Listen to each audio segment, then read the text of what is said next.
हुआ था तो 200 पॉइंट ऊपर बंद हुआ था, बट जब मैं गिफ्ट निफ्टी को देख रहा हूँ तो वो लगभग 200 पॉइंट नीचे है। तो आप देख सकते हो मार्केट 200 पॉइंट ऊपर बंद हुई थी, बट यहाँ पर गिफ्ट निफ्टी जो बंद हुआ वो लगभग 200 पॉइंट नीचे बंद हुआ। इसका मतलब है कि मार्केट को इस वक्त कुछ ऐसा लग रहा है जो बिल्कुल भी ठीक नहीं है मार्केट के लिए। अगर मैं आपको इस वक्त गोल्ड दिखाऊं, हम डेल्टा एक्सचेंज के प्लेटफॉर्म पर जाकर देखते हैं, अगर आप गोल्ड देखोगे तो गोल्ड लगभग 2% टूट गया, चांदी लगभग 3.68% गिर गई, और जितने भी यूएस स्टॉक्स हैं सब गिर रहे हैं। अगर आप कल का नैस्डैक देखेंगे तो नैस्डैक भी कल 0.59% नीचे बंद हुआ। अब पॉइंट यहाँ पर ये है कि क्रूड ऑयल भाग रहा है भाई। क्रूड ऑयल वापस से अगर आप देखेंगे तो 90 के ऊपर चला गया है, which is not good for the market. अब यहाँ पर ट्रम्प प्रपोज कर रहा है कि वो एक्सटेंड कर सकता है सीज फायर को, मतलब सीज फायर जो है वो 22 तारीख तक के लिए थी, पर ट्रम्प अपनी तरफ से बोल रहा है कि ठीक है मैं एक्सटेंड कर सकता हूँ। I have therefore directed our military to continue the blockade and in all other respects remain ready and able, and will therefore extend the ceasefire until such time as their proposal is submitted and discussions are concluded one way or the other. That's signed President Donald J. Trump. पर जो gold है भाई, gold अगर आप यहाँ पर देखेंगे तो गोल्ड 4716 के रेट पर आ गया है वापस। अब यहां से हमें समझना है कि what can happen in the market, क्या हो सकता है। गोल्ड का गिरना मार्केट के लिए बिल्कुल भी अच्छी बात नहीं है। यूएस स्टॉक्स गिर रहे हैं, निफ्टी नीचे जा रहा है, तो what is going to happen in the market, क्या यहां से वॉर दोबारा से एस्केलेट होगा। दूसरा पॉइंट, अगर गोल्ड गिर रहा है, यूएस स्टॉक्स गिर रहे हैं, क्या मार्केट के अंदर दोबारा से एक बड़ी गिरावट आने वाली है। सो इस वीडियो में हम इन सारे पॉइंटर्स को डिस्कस करेंगे। अब एक सबसे पहली चीज मैं आपको बताता हूँ भाई, ये वॉर मेरे हिसाब से तब खत्म होगी जब स्ट्रेट ऑफ हॉर्मुज से शिप्स दोबारा निकलनी शुरू होंगी। कल ही एक लड़के से बात हो रही थी मेरी, वो लड़का काम करता है मर्चेंट नेवी में और उसका शिप 2 महीने से स्ट्रेट ऑफ हॉर्मुज में फंसा हुआ है। 2 महीने से वो कहता है कोई काम नहीं है, सुबह उठते हैं, आ जाते हैं एक बार शिप पर, खाना पीना खाते हैं, वापस सोने चले जाते हैं, शिप मूव भी नहीं हो रहा। उल्टा मेरी जब उससे बात हुई तो उसने बताया कि भाई जिस कंपनी के लिए मैं काम करता हूँ, इनफैक्ट जो इस कंपनी का मालिक है उसके पास 30 शिप्स हैं, और वो रो रहा है भाई। वो रो क्यों रहा है? क्योंकि उसको बहुत बड़ा नुकसान हो रहा है, शिप्स निकल नहीं रही हैं। But in the meanwhile what is happening, I am going to tell you everything. अब एक एक करके मैं आपको सारी चीजें समझाने की कोशिश करता हूँ। सबसे पहले अगर आप देखोगे, ये आर्टिकल देखिए, अब यूएई कह रहा है कि भाई बहुत हो गया, मैं अब डॉलर के अंदर और काम शायद ना करूं, मुझे अदर करेंसीज पर काम करना पड़े, मतलब युआन के अंदर डीलिंग करनी पड़े। आप सबको पता है कि सऊदी अरेबिया के साथ पेट्रो डॉलर एग्रीमेंट जब साइन हुआ, उसके बाद जो गल्फ स्टेट्स हैं वो सिर्फ डॉलर के अंदर तेल बेच रही थी। बट अब यूएई कह रहा है कि भाई वार्निंग दे रहे हैं कि हमें युआन के अंदर काम करना पड़ सकता है, हमें डॉलर की शॉर्टेज आ रही है। अब डॉलर की शॉर्टेज क्यों आ रही है? क्योंकि तेल बिक नहीं रहा है। दूसरी चीज, टूरिज्म ठप बैठ चुका है, रियल एस्टेट गिर रहा है। ये 3 बड़े रीजन है जिसकी वजह से जो यूएई है उसके पास नया डॉलर नहीं आ रहा है। इनफैक्ट यहाँ पर एक और चीज मैं आपको बताता हूँ, जो थर्ड सिस्टम है जो यूएस ने यूज किया, मतलब जो गल्फ कंट्रीज के पास था, जिससे जो ईरान से बैलिस्टिक मिसाइल्स आ रही थी उन्हें इंटरसेप्ट किया जा रहा था, उसे वहां पर यूज करने में जो गल्फ कंट्रीज है उन्होंने $142 बिलियन पे करे थे। अब उन्हें ये समझ आ रहा है कि भाई हम अमेरिका को इतना पैसा दे रहे हैं, उनका थर्ड सिस्टम के लिए, हर चीज के लिए पैसा दे रहे हैं, फायदा सिर्फ यूएस का हो रहा है, गल्फ कंट्रीज का कोई फायदा नहीं हो रहा है। तो गल्फ कंट्रीज को यहाँ पर फायदा नहीं है, तो वो हो सकता है कि आने वाले टाइम में आपको दिखे कि गल्फ कंट्रीज डॉलर से हटे। अभी रिसेंटली आपने न्यूज में देखा होगा, जो अबू धाबी के क्राउन प्रिंस हैं, उन्होंने अभी चाइना विजिट किया था और चाइना के साथ मल्टीपल एग्रीमेंट साइन करे हैं। सो अब आप देखिए जो यूएई है वो किसकी तरफ इंक्लाइन हो रहा है? वो इंक्लाइन हो रहा है आपका चाइना की तरफ, और चाइना इस वक्त एक ग्लोबल पावर बन सकता है। जैसे रे डालियो ने बोला था कि ग्लोबल पावर शिफ्ट आ सकता है। It's the great power conflict. In other words, the rise of a comparable economic and military power in the form of China rising and competing with the United States, which is also changing that world order. So global power shift इस वक्त आता हुआ कैसे दिख रहा है? जैसे सब क्रिटिसाइज कर रहे थे चाइना, अब चाइना लोगों को दिख रहा है कि ये हमारे लिए एक राइट पार्टनर हो सकता है रेदर देन अमेरिका, क्योंकि अमेरिका सिर्फ अपने बारे में सोच रहा है। अब ध्यान से देखिए, आदमी जो आपको स्क्रीन पर दिख रहा है, इस आदमी का नाम है जैरेड कुशनर, और जो जैरेड कुशनर है ये दामाद है डोनाल्ड ट्रंप के। अब डोनाल्ड ट्रंप के दामाद है तो आपको इससे क्या फर्क पड़ता है? फर्क इससे ये पड़ता है कि ट्रंप ने बोला कि जो कुशनर है उन्होंने उन्हें कन्विंस किया था कि ईरान के खिलाफ लड़ाई करो, बट आप कहोगे भाई कुशनर ने उन्हें क्यों कन्विंस किया था? इसलिए कन्विंस किया था क्योंकि जेरेड कुशनर की एक इन्वेस्टमेंट फर्म है जिसका नाम है एफिनिटी पार्टनर्स, जो आज की डेट में अगर आप देखोगे $6.2 बिलियन का फंड बन चुका है, जो कि 2025 तक सिर्फ $4.8 बिलियन का फंड था। इसका मतलब क्या है कि कहीं ना कहीं डोनाल्ड ट्रंप अपने दामाद का फायदा करा रहे हैं। बट इनको फायदा हो कहां से रहा है? इनको फायदा हो रहा है, आप बड़े ध्यान से देखिएगा, जेरेड कुशनर को हर साल $25 मिलियन खुद मिलते हैं फंड संभालने के लिए, सऊदी अरेबिया का पब्लिक इन्वेस्टमेंट फंड। अब इसका मतलब ये है, जो ये पैसा है, इसके अंदर जो पैसा डाला है वो सऊदी अरेबिया और जो गल्फ कंट्रीज हैं उन्होंने पैसा डाला। तो मिडिल ईस्ट की इनके फंड में 99% की इन्वेस्टमेंट है। अब देखो, सऊदी अरेबिया चाहता था ईरान को वीकन करना। ईरान को वीकन करने के लिए कुशनर से बात हुई, और क्योंकि टाई अप था सऊदी अरेबिया के साथ, सो ये अभी लेड कर रहे हैं नेगोशिएशंस को ईरान के साथ। अब सऊदी के जो क्राउन प्रिंस हैं उन्होंने बोला ट्रंप की एडमिन को कि अटैक किया जाए ईरान पर, और ट्रंप ने अटैक कर दिया ईरान के ऊपर।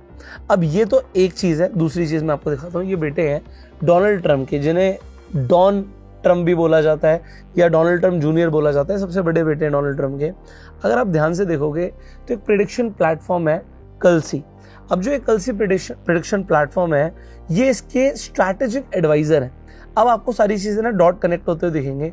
अभी जो आप ये इनसाइडर ट्रेडिंग की बातें देख रहे हैं, अब यहाँ पर ध्यान से देखिए, 17 अप्रैल को 20 मिनट पहले जब ईरान के फॉरेन मिनिस्टर ने अनाउंस किया कि स्ट्रेट ऑफ हॉर्मुज़ पूरी तरीके से ओपन है, तो आप देखिए किसी ने $760 मिलियन की ट्रेड ली क्रूड ऑयल के अंदर और उसे शॉर्ट किया बिल्कुल पिन पॉइंट 20 मिनट पहले।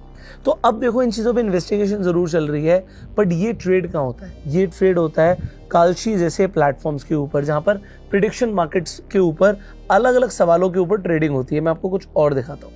जैसे अगर आप देखोगे इनसाइडर ट्रेडिंग की तो बहुत सारी चीज़ें हैं। अब यहाँ पर देखिए, किसी ने कि पॉली मार्केट, अगेन एक प्रिडिक्शन प्लेटफॉर्म है, जो ये आपके डोनाल्ड ट्रंप के बेटे हैं, अगेन लिंक्ड है पॉली मार्केट के साथ भी।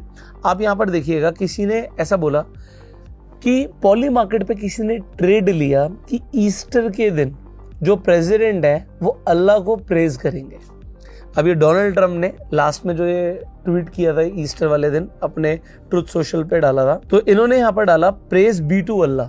अब किसी ने बोला कि भाई अल्लाह का नाम लेना ईस्टर वाले दिन इट वॉज अनलाइकली, मतलब ऐसा प्रेसिडेंट बोलेंगे बहुत मुश्किल था। जो ऑड था 99:1 था, मतलब किसी ने अगर $1 लगाया तो उसका पैसा 99 गुना हो गया। किसी ने 1 लाख लगाया तो 99 लाख उसे मिल जाएंगे। तो यहाँ पर किसी ने ट्रेड किया, ऑल्दो मुझे नहीं पता है कितना सच है और कितना झूठ है, बट अभी मैं देख रहा था पॉली मार्केट पर ये सवाल दोबारा से पूछा गया कि will Trump praise Allah again by April 15। तो अब तो खैर 15 तारीख निकल गई है, चांसेस खत्म हो गए, बट आप देखिए चांसेस 20% से शुरू हुए थे। सिमिलरली पॉली मार्केट पर अभी भी बैठा है will Trump praise Allah again by April 30, 19% chances हैं।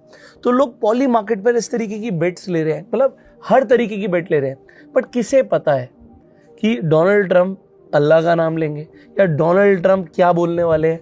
भाई इनके बच्चों को तो पता ही है ना, दामाद को वो बताएंगे, अपने बेटे को वो बताएंगे। तो सब इस वक्त क्लियरली बोल रहे हैं कि डोनाल्ड ट्रंप जो है वो अपने बच्चों को सपोर्ट कर रहे हैं। इसके साथ साथ मैं आपको एक और एविडेंस देता हूँ। यहाँ पर देखिए, जो ट्रंप के बच्चे हैं, ठीक है, एरिक ट्रंप और डोनाल्ड ट्रंप जूनियर, इनकी कंपनी है। और अब ये कंपनी पता है क्या बेच रही है? ये कंपनी बेच रही है ड्रोन इंटरसेप्टर्स, मतलब गल्फ स्टेट्स के ऊपर जो अटैक हो रहा है, ईरान जो अटैक कर रहा है, ईरान अटैक कर रहा है, ड्रोन्स भेज रहा है, उनके जो इंटरसेप्टर्स हैं ये बेटे कह रहे हैं हमसे ले लो। देखो आप समझो कि इस वॉर को रुकवाने का यूएस को कोई फायदा ही नहीं है। अपने बच्चों को फायदा करा रहा है क्योंकि ड्रोन इंटरसेप्टर्स बेच रहा है, अपने बच्चों को फायदा करा रहा है क्योंकि वो लोग पॉली मार्केट्स पर और अलग ट्रेडिंग प्लेटफॉर्म्स पर इनसाइडर ट्रेडिंग कर पा रहे हैं। $760 मिलियन की शॉर्ट पोजीशन किसे कहते हैं भाई? अब एक और चीज मैं आपको दिखाता हूं, जो डोनाल्ड ट्रंप के टैरिफ्स थे, 166 बिलियन के टैरिफ्स जो ट्रंप ने कलेक्ट करे थे। अब सुप्रीम कोर्ट ने ऑर्डर दिया कि भाई वो इलीगल है, उन्हें वापस करो। अब देखो सरकार कह रही है कि वापस करो, किन्हें वापस किया जाएगा? बिजनेसेस को वापस किया जाएगा। अब बड़े ध्यान से समझना, पहले बिजनेसमैन ने टैरिफ वसूला, किससे वसूला? कस्टमर से वसूला। तो टैरिफ एक तरीके का टैक्स होता है, कस्टमर देगा। मान लेते हैं किसी से 20%, 50% एक्स्ट्रा पैसा ले लिया गया। कस्टमर ने 100 रुपए की चीज 150 रुपए में खरीद ली। अब 150 की खरीद ली, बिजनेस के पास आ गई। अब बिजनेसमैन कह रहा है कि भाई मेरे को तो नुकसान हुआ, तो मैं टैरिफ जो मैंने पे करे थे वो मैं वापस लूंगा। वो टैरिफ मिलेंगे किसे? बिजनेसमैन को वापस मिलेंगे, और वो किसके पैसे से मिलेंगे? टैक्स पेयर के पैसे से मिलेंगे। तो अल्टीमेटली जो डोनाल्ड ट्रंप है वो किसे फायदा करा रहा है? वो बिजनेसमैन को फायदा करा रहा है, कस्टमर को कोई फायदा नहीं होने वाला। अब यूएस के अंदर भाई जो चीजें चल रही हैं वो बहुत बेकार चल रही हैं, इनके खिलाफ चल रही हैं। बट आपको समझना है कि अगर क्रूड ऑयल इस वक्त वापस से बढ़ रहा है, which is not good for the market, अगर गोल्ड टूट रहा है, again not good for the market. तो कहीं ना कहीं मार्केट को ऐसा लग रहा है कि मार्केट यहाँ पर वॉर के लिए प्रिपेयर करे, क्योंकि आज 22 तारीख है, आज आखिरी डेट है। यहाँ पर डोनाल्ड ट्रंप बोल रहे हैं कि वो एक्सटेंड कर सकते हैं, देखते हैं कि आगे क्या होगा। बट मैं आपको एक चीज बता रहा हूँ, अब मुझे लग रहा है कि मार्केट अब इसके ऊपर रिएक्ट करना कम कर देगी। अभी तक ये देखो न्यूज पर बहुत ज्यादा इफेक्ट आ रहा था, न्यूज की वजह से मार्केट गिर रही थी, कोई अच्छी न्यूज आ रही थी मार्केट बढ़ रही थी। बट अब मुझे लग रहा है ये रशिया यूक्रेन जैसा होगा। रशिया यूक्रेन में क्या हुआ, जैसे वॉर अनाउंस हुआ तो मार्केट एकदम से गिरी। बट अब देखिए अभी भी वॉर चल रहा है रशिया यूक्रेन का, बट मार्केट ने रिएक्ट करना बंद कर दिया। जो हम निफ्टी की बात करते हैं, निफ्टी ने रशिया यूक्रेन के वॉर के बीच में ही अपना ऑल टाइम हाई लगाया। अब बात आपको समझनी है कि अभी भी जो चीजें चल रही हैं, मार्केट वॉलेटाइल जरूर रहेगी, बट मार्केट कम रिएक्ट करना शुरू करेगी। तो न्यूज पर अगर आप सोच रहे हो कि मार्केट एकदम से तबाह हो जाएगी, हर कोई आपको डराएगा कि मार्केट क्रैश होगा, थोड़ा सोच समझ के डिसीजन लीजिएगा, क्योंकि अभी वैल्यूएशंस काफी कम है, रिजल्ट्स कई कंपनियों के ठीक ठाक आ रहे हैं, मार्केट वापस से बाउंस बैक कर सकती है। सो आपको समझना यह है कि इस वक्त अगर आपको ट्रेड करना है तो ऐसा मत सोचिएगा। जो गोल्ड है, अगर आपको लग रहा है कि अभी दोबारा से 4500 के नीचे जाएगा, मुझे मुश्किल लग रहा है, आप गोल्ड के अंदर, इनफैक्ट यूएस स्टॉक्स के अंदर, यूएस मार्केट के अंदर ट्रेड कर सकते हैं। आपको यहाँ पर नैस्डैक S&P 500 दिखेगा डेल्टा एक्सचेंज के प्लेटफॉर्म पर। सो अगर आपको डेल्टा एक्सचेंज के प्लेटफॉर्म पर ट्रेड करना है, आप डेफिनेटली कर सकते हैं। लिंक डेल्टा का मैं आपको डिस्क्रिप्शन और पिन कमेंट में दे दूंगा। इनफैक्ट अगर आपको क्रूड ऑयल में ट्रेड करना है तो कॉइन स्विच का भी लिंक डिस्क्रिप्शन पिन कमेंट में। बट एक चीज ध्यान रखिएगा, क्रूड ऑयल अगर वापस से 100 के ऊपर जा रहा है तो समझ लीजिएगा कि वॉर अभी नहीं रुकेगी। देखो वॉर लंबी चल सकती है, मेरे हिसाब से वॉर सिर्फ तभी रुकेगी जब स्ट्रेट ऑफ हॉर्मुज से शिप्स पास करेंगी। बट क्या मार्केट हर बार अब हर न्यूज पर रिएक्ट करेगी? मुझे लगता है कि जब तक कोई बहुत बड़ा धमाका नहीं होगा, कोई बहुत बड़ी न्यूज नहीं आएगी, तब तक कोई बहुत बड़ा इम्पैक्ट नहीं आने वाला है, खासकर नीचे के लिए। अगर आप सोच रहे हो कि मार्केट यहाँ से तबाह होने वाली है, अनलाइकली लग रहा है। मतलब उसके लिए क्रूड ऑयल को वापस से अपना ऑल टाइम हाई बनाना पड़ेगा, कुछ बड़ा होना चाहिए मार्केट के अंदर, रिएक्शंस कम होंगे। बट यूएस भाई देखो वॉर नहीं रुकवाना चाहता, वो वेनेजुएला का तेल बेचना चाहता है। वो साफ बोल रहा है भैया अपने टैंकर्स हमें भेजो, आप हमें भेजो, हम उन्हें फिल करके वापस देंगे। तो यूएस तेल बेच रहा है, रशिया तेल बेच रहा है, चीजें नॉर्मलाइज होना शुरू हो जाएंगी ग्लोबल लेवल पर। बट मिडिल ईस्ट को हर्जाना भुगतना पड़ेगा। अभी टूरिज्म नहीं आएगा इमीडिएटली, अभी ऑयल जो है वहां का नहीं बिकेगा इतनी जल्दी। ईरान को सबसे ज्यादा नुकसान होगा। अगर न्यूक्लियर बना भी लेता ईरान तो वो कौन सा यूएस के ऊपर छोड़ने वाला था, वो इजराइल के ऊपर धमाका करता। तो यूएस को उससे बहुत ज्यादा नुकसान नहीं है, यूएस का तो अभी फायदा ही हो रहा है। वो थार्ड अपने बेच रहा है, इनके बेटे अपने ड्रोन इंटरसेप्टर्स बेच रहे हैं। पहले ही बता देते हैं मैं क्या ट्वीट करने वाला हूँ या क्या बोलने वाला हूँ, उसकी वजह से इनके बच्चे इनसाइडर ट्रेडिंग कर रहे हैं। यूएस का फायदा है। आपको क्या लगता है ये वॉर क्या इस महीने खत्म होगी? क्या मई के अंदर वॉर खत्म होगी? येस और नो कमेंट में जरूर बताइएगा। और आपको क्या लगता है इस वॉर में अगर ये वॉर लंबी चलेगी तो फायदा किसका है? क्या ईरान का फायदा है या यूएस का फायदा है?